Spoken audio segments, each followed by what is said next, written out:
कहानी अब तक। राधिका अपनी नौकरानी मोना को अपने कमरे में ले जाकर अपने बराबर पर बैठा लेती है, लेकिन मोना अपनी मालकिन के बराबर में बैठने से हिचकती है।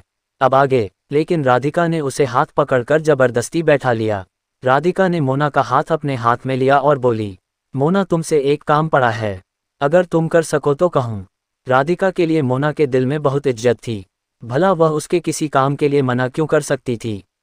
मोना बोली, जीजी कैसी बात करती हो, आप कहो तो सही, न करूं तो कहना। राधिका ने थोड़ा डरते हुए कहा, मोना डॉक्टर कहते हैं कि मैं माँ तो बन सकती हूँ, लेकिन इसके लिए मुझे किसी दूसरी औरत का सहारा लेना पड़ेगा।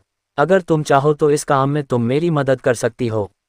राधिका की बात सुनकर मोना का मुंह खुला का खुला रह गया। उसको तो यकीन ही नहीं हो रहा था कि राधिका उससे इतने बड़े व्यभिचार के बारे में कह सकती है। मोना साफ मना करते हुए बोली, जीजी मैं बेशक गरीब हूँ, लेकिन अपने पति के होते किसी मर्द की परछाई तक को न छूऊंगी। आप इस काम के लिए किसी और को देख लो। राधिका हैरत से बाली, अरे बावली, तुमसे पराया मर्द छूने को कहता कौन है। यह वैसा नहीं है जैसा तुम सोच रही हो। इसमें सिर्फ लेडी डॉक्टर के अलावा तुम्हें कोई छुएगा भी नहीं। यह समझो कि तुम सिर्फ अपनी कोख में बच्चे पालोगी, जबकि सब कुछ मैं और मेरे पति करेंगे। मोना की समझ में कुछ ना आया।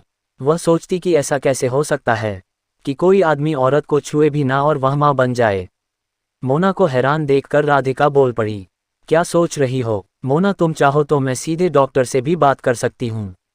जब तुम पूरी तरह संतुष्ट हो जाओ तब तैयार होना। मोना हिचकिचाते हुए बोली, जीजी मैं कुछ समझ नहीं पा रही हूँ।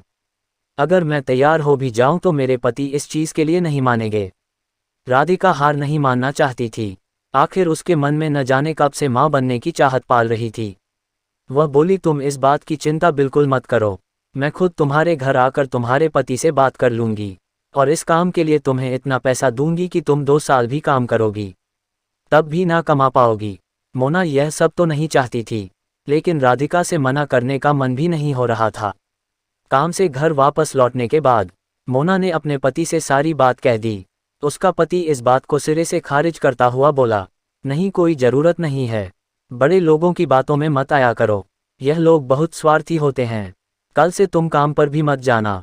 मैं तुमसे पहले ही मन करता था, लेकिन तुमने जिद की तो कुछ ना कह सका।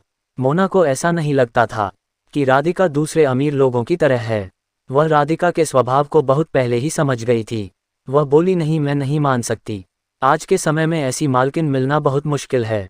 आप मेरी मालकिन को सब लोगों की लाइन में खड़ा मत करो। उसका पति कुछ कहता है।